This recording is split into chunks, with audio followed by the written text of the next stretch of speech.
Welcome back to Ultra Chill and welcome to Season 3. Last week we talked with Omar, the head of Polkastarter Gaming, about the new partnership between them and Ultra. Today we are going to dig deep and learn about funding on Polkastarter Gaming and what makes for a successful IDO and game. So let's get to it.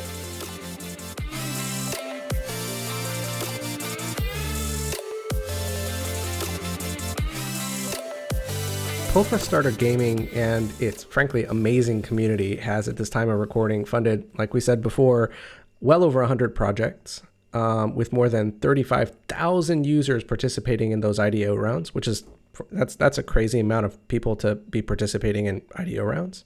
The total capital raised by you guys is over 50 million bucks. It's quite the achievement, and I'm curious about whether your internal expectations have been met. Oof. I mean, I think the market is up and down. Today, at the time of recording this, it's not necessarily the hottest market for IDOs, and we completely understand that. I think launchpads are seasonal. I think when everything is green, everyone loves launchpads because it gives you the potential of that, 10, 20, 30x, and everyone kind of craves that. And then in other times, like tokens are not really moving, and so a launchpad IDO maybe does like a 2x, and all of a sudden people are like, that's lame. But I think in general, if we kind of just look at the core values of why we do what we do, Polkastarter itself as a launchpad, it's essentially, we don't even like calling it a launchpad, to be honest. I'm just using that word now because we're having this conversation and you brought it up, but we think about it as just Web3 fundraising. Like, it's a Web3 fundraising platform. We think about it in the most decentralized way. All the contracts, the entire process, even like the selection process. It's not like there's one person that says yes or no. There's multiple rounds of due diligence. Once we also say yes to something, it still has to go through the council, which is then kind of different people from, the Web3 space from across different, recognizable names and brands that then come to the conclusion of whether or not your project should actually go ahead. So it's a super decentralized process, and I think it's something that needs to exist, just because you think of like even traditional business. If you're building a startup or whatever, you're always constantly looking for ways to raise funds, and what's the ideal scenario? Is like you go to Kickstarter and you do a campaign and it raises a lot of money, and then you can kind of just build from there, rather than having to rely on VCs and have them kind of watching every twist and turn and all of that. So I think, it's something that's super essential in the space, and we believe in allowing more and more projects to get access to the fundraising side of the equation. And obviously we also really, really care about the community. And so for us, the fact that we do all this due diligence stuff, the fact that we say no to a lot of projects that maybe other platforms or other partners might say yes to, is because we're always constantly trying to protect our community. So I think it is definitely a milestone. I think we're just getting started. I think once the market is back up, you'll see a lot more interest as well in Web3 fundraising platforms like ourselves. But to go back to your question, sorry, I went on a tangent there. I think yes and no. So it really depends. It's a project by project basis. A lot of projects have delivered, I think, tremendously. I think they've made the most out of the funds. They've gotten super far. With other projects, I mean, I still think all the teams we chose to accept are really strong teams. I think the projects and the visions that they had originally are still super aligned with what we believe in.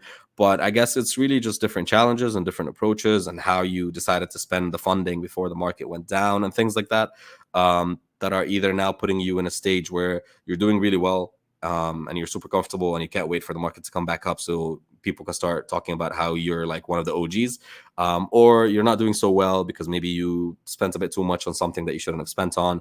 But I mean, you're not really doing that terrible, and so you're just kind of chilling there, waiting for the market to pick back up so you can get more momentum. But I think in terms of like how fast it's grown, in terms of like the scale, in terms of the number of applications we get daily, in terms of like, we've launched 100 plus projects, but we've received thousands and thousands of applications. We continue to receive, maybe 5-10 daily, even while the market is not moving. We, contrary to our belief as well internally at the time, we still did, an IDO during this market. We actually did 2. We also did an NFT sale. So it's really interesting to see. But for us, it's more about just being there for the projects and the entire space. Like, if we believe in something and we think you should get access to funding, we'll directly talk to the community and say, hey, here's reason 1, 2, 3, 4, 5 why we think we should help this project raise funds. And then the community decides with, their own money, right? It's not like we're lending you out our money or something like that. It's the community essentially deciding, well, okay, yeah, this project deserves my dollar. Let me give it to them. I wanted to take a few minutes of your time to talk about the stuff that may be relevant for anyone who's listening who may want to use Polkastarter Gaming to fund a game, and kind of they've always dreamed of creating it, but they didn't, know what the process was or how it's supposed to work. Maybe let's start with what makes for a successfully funded game. Let me take a step back. So first, there's Polkastarter Gaming and then Polkastarter, right? So essentially, if you're trying to just essentially raise funds through a token sale or an NFT sale or anything like that, you'd go directly through the Polkastarter channel. It's a simple online application. You have to fill, some forms and things like that, update your information, put your pitch deck, team data, etc., etc., etc., and then you go through the due diligence process. What we typically ask about, and I think that's what's most relevant to your question, is pretty simple and straightforward. There's always obviously a large focus on the team, the background, the experience, but then obviously it's the plans, the business plan, the financial plans, your projections. How are you going to raise the funds? Is it, multiple launch pads? Is it directly through VCs? Are you doing a mixture of both? Do you have any, NFT sales plan down the line? What's your execution plan? What's your go-to-market plan? And then if it's a game specifically, that's where we kind of like step in a gaming focused capacity, where if it's a game, like we're going to play it until we find every single glitch and bug and break. And so it's really about, how much time and effort and thought are you putting into your game. And it's just really about trying to find projects that have fun, core loops, that have fun games that offer you tons of replayability, so that it's not just like this game will last like a week or two. It's a game that you'll constantly keep coming back to, but it's also like sound on the business side. Like it still has to be a business. It still has to be a fully functional game studio, game developer, publishing studio, whatever it is. And so we look at really different parts of the equation. It's really interesting to me though, because I feel like the fact that we are a portion of the team is gamer first. When a game comes to us and it's like, oh, we launched this on Steam and it did really well, the first thing we'll do, which is surprisingly not what everyone does in the space, the first thing we'll do is we'll open Steam, and then we'll look at the reviews, and we'll find out why people love your game or why people hate your game.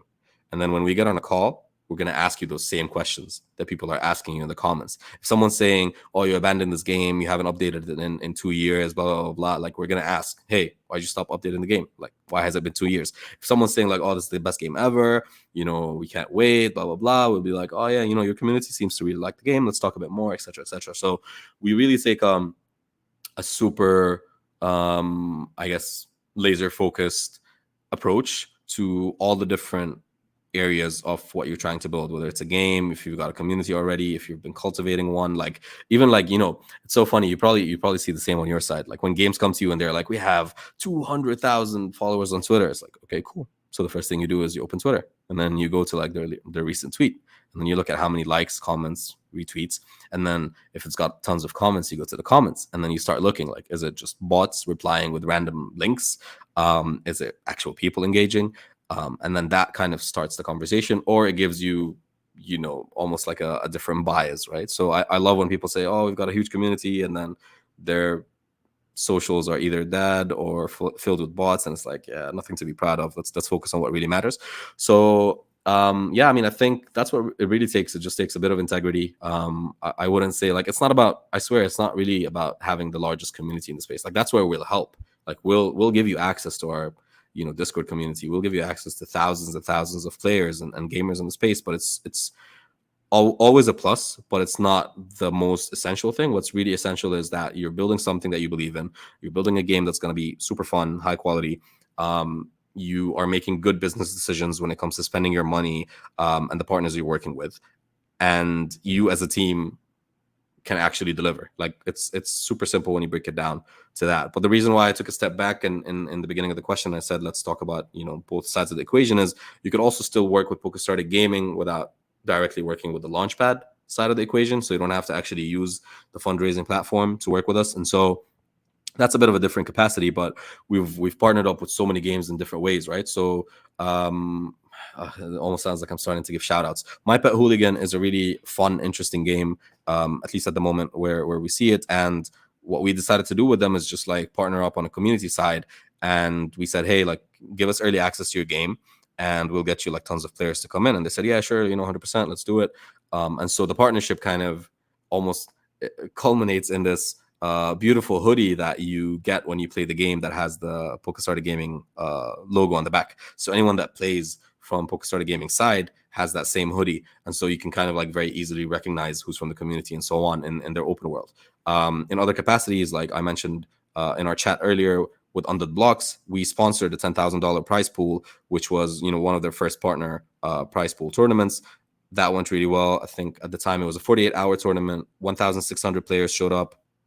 Something ridiculous, like 11 million zombies killed or something, and on average 3.5 hours per gamer. And I think that's a milestone when it comes to Web3 games at the moment. And so that then propelled them to now, I think a month later, they are hitting almost, I think they cracked 4,000 actually. Yeah, they cracked 4,000 players in the last tournament, and they're booked all of September with weekend tournaments. And so we really work with different capacities with different games. I could go on forever on how, but essentially it's really just a point of making contact and realizing like, oh, okay, we struggle with this one thing, like let us know if you can help. Sometimes it's like us just making an intro into a partner. Sometimes it's like us making an intro into a chain. Like maybe someone's struggling with the team on the chain they're developing on. Maybe someone's trying to raise funds from the chain that they're developing on, but they can't seem to find the right person. And so us as like a trusted partner, we can come in and say like, hey guys, there's this project in your ecosystem, you should probably give it a closer look, and we get that conversation going. So different capacities. I don't want to bore you going on for too long, but different ways you could work with us, and that's what we typically look at in some of these projects. I guess I asked kind of like the positive side of that question, and I want to ask the negative side of that question. So there's the successfully funded games, and after they're successfully funded, where do you generally see projects drop the ball? I think actually community is a really interesting facet of that, but there's definitely other places that games or game studios or publishers or developers, they lack in specific experience, and I'm curious about your thoughts about that. 100% community is a part where people drop the ball typically, because I feel like the further away you go from your community, the further you are from actually achieving your goal. Like if the beauty of Web3 games is that you can actually build with the community, that you can actually like, it's so decentralized. I mean, there's still a sense of politics to it, but it's not the same as like you would never even consider talking to someone senior in Activision, right? Or in Sony or whatever. But like with Web3 games, you're literally a tweet away from the CEO of whatever game you're playing. You're one tweet away from them actually seeing your opinion. And so I feel like with Web3 game publishers and studios, like if you start ignoring your community, it's a recipe for disaster. Where let's say the community is asking for multiplayer mode every single day, and then you're just constantly coming out with random stuff like staking and yield farming and like DeFi stuff that the community doesn't care about. Maybe your investors care about it, right? Like maybe your partners are pushing you to do this stuff, but in the end of the day, it's like they're not the ones playing your game. They might acquire assets in your game. I think this is a hot take on guilds as well, because obviously our community essentially is called Polkastarter Gaming Guild, but it doesn't really function in the typical guild fashion, which I think not everyone, but I think a lot of guilds are very, very predatory, right? Like their whole business model is designed to extract value from you as a game. And so if you start only listening to these kind of partners and you start ignoring your community, I think that's such an easy recipe for disaster. I've seen it so many times, unfortunately, in the space where like a game will be off to a good start, a lot of good hype, blah blah blah. They actually raise funding, and then they start building the most random stuff. And you can see it because you don't even have to know the game or the project really well. You just go to the comments. And I've even seen games like turn comments off.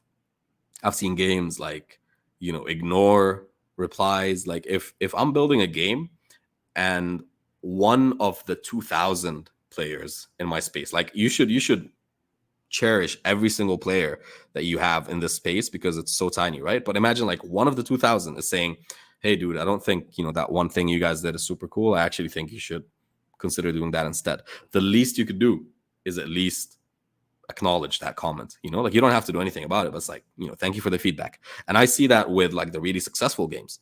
Like, again, I don't want to be shilling anyone, and you know, there's no interest whatsoever. We're partners with all the games that we work with, but essentially, like on the blocks, I think if you go into the Discord and you say like this mode sucks, or like, oh, I wish you did this gun instead of the MP5 or whatever, like Grant, the CEO, will directly respond to you and say like, thank you for the feedback, we'll take it into consideration, highly appreciate it, and you know, we really take your feedback very, very seriously. I think that's the beauty of Web3, where it's so decentralized and you're so close to all of these developers and studios. But yeah, I mean, community is definitely a part of it. Another is, I guess, funding. It's almost like a blessing and a curse. I feel like in general, startups and companies and projects that raise a lot of money tend to spend a lot of money because they've raised that money. Whereas projects that are more bootstrapped and self-funded and, you know, with just like a few VCs on board, et cetera, tend to like manage their money a lot better because they know the value of each dollar. And so that's another, you know, area that we've seen where like games will splurge, like they'll spend so much money on random stuff. Maybe not random, but like they'll overspend, right? Because like they've got the capital now, they can do whatever they want. And then the market goes down all of a sudden when no one's expecting it, when everyone's, you know, feeling like they're on a high horse, and you're like, oh, okay, maybe I shouldn't have spent that much doing this one silly thing. So I guess managing funds is another area as well. And then the last thing I would probably mention is just like staying true to yourself and why you started what you're doing. I hate it when, I mean, I'm sure you can relate. It's like, I always think of it as, think of traditional game studios. Like imagine if you woke up one day and I might be okay. Maybe I shouldn't say this. I was gonna roast one of my favorite games of all time. It's almost like Assassin's Creed, right? Like I don't know if you've ever played Assassin's Creed, Rami. Many hours, many hours. There you go. The original Assassin's Creed games, right? Like Altair, Ezio, like the first maybe 3, 4, 5 games. Beautiful games. If you played those games for that style of gameplay, you don't care about any of the new Assassin's Creed games. I'm super hyped about the new one, Mirage, that's coming out, because it's going back to the roots. I think it's going to be based in Baghdad or something. It's not confirmed yet, but it looks very similar to the Altair style, and they said that they took a lot of inspiration from it. But if you're one of those like Assassin's Creed lovers back in the Ezio days, you hated the new games because there was nothing Assassin's Creed about them. It was like a combat game. It was fighting. Like Valhalla to me is a fun game, but it's not an Assassin's Creed game. Like I'm not assassinating anyone. I'm walking around with axes and I'm a Viking and I'm killing people. So I think once game developers and studios start straying away from what originally got them that community, what originally got them the hype that they got, I think that's also a place where you drop the ball, because Assassin's Creed is consciously making the decision to come back to that style because they've recognized the feedback. And even though the games might be successful, there will always be that nostalgia. And people like us will say, oh man, I miss Ezio's storyline, but I don't really care about this new guy or this new girl or whatever. And so they've decided to kind of consciously come back to that decision. Whether it's because their pockets were affected or not, that's a different story. But I feel like as a Web3 game, there's no justification, no reasoning whatsoever for you to start off and say, I'm going to do 1, 2, 3, 4, 5. And then halfway through decide, nah, I'm going to skip. I'm going to do 7, 8, and 9, but I'm not going to do any of the above. That's another area where you very easily drop the ball. All that hype, momentum, community that you built goes to waste. People realize that you got the money, it changed you, etc., etc. So it's really amplified in Web3 because you're so close to the community, and it's not like, you know, it's behind closed doors and people don't know what's going on. It's like we could directly see you know, what you're doing and how you're funding it and how the community is growing or not growing and so on. So different areas, but these to me are like the 3 primary ones. And I think if you maintain these 3, if you know, look out for your community, if you stay true to what, you know, you believe in and how you started, and essentially I think that with managing funding and the funds you've raised better, you're basically already like better than 90% of the space. I wanted to give you a huge thanks for your time today and for your incredible knowledge and experience, because frankly, I think it was a very interesting view into how games and Web3 are currently working. And I think it was kind of a glimpse into how they're going to be working in the future. So thanks a lot. Nah, thanks for having me, Rami. I really appreciate it. And yeah, I mean, I always love these conversations because they get you thinking, right? It's like it's all a matter of perspective, right? It's from the outside looking in, people are like, oh, what is this? It looks a bit like a Ponzi, blah, blah, blah, da, da, da. And then like even internally, us looking at our projects, you get so consumed by like, wow, this game is super cool, blah, blah, blah. But then I always take a step back, turn my PlayStation on, and play the, you know, the next featured game in the PlayStation Store, and realize like, oof, we've got such a long way to go. You guys have no Not idea. there yet. Not there yet. Yeah, not there yet at all. We will be. We will be. And I hope that Polkastarter and Ultra will be part of that. 100%. Yeah, I mean, that's the goal, right? We're Right. planning to stick around for a very long time. I don't want to dwell on it too much, but like we're also building something that we're really excited about. We put out the alpha version of our website just to kind of test out how people are going to interact with it. But I think this winter is going to be really interesting for both of us. I think you guys are also planning a lot of different launches. I'm not going to say too much, but I'm already sure are. I'm already getting some juicy early access stuff. So I'm really excited about what you guys are doing as well. And yeah, I think with time it'll only get better and better. And people like us that have been in the space for, you know, quite some time for good reasons, right, with good intentions from the get-go, are going to be recognized. And I think, you know, our community will continue to appreciate it. I think new games will continue to appreciate it. And I think the space in general, for me, it's like I don't even care if you work with us, if we invest in you, if we sponsor, if we partner. If you do well, the space does well, right? Like the reason we sponsored that first tournament with Undead Blocks was not because we wanted to be the first and like, wow, it's super flashy, let's put it on our website. It was because I knew that that would get them the second and the third and the fourth and the fifth. And so the whole partnership was just like, hey guys, you know, here's a head start. There you go. So I think, yeah, we're both doing some really incredible things, and it's just going to be really interesting to see how everything unfolds. So super excited. And thanks again for having me, Rami. This was a lot of fun.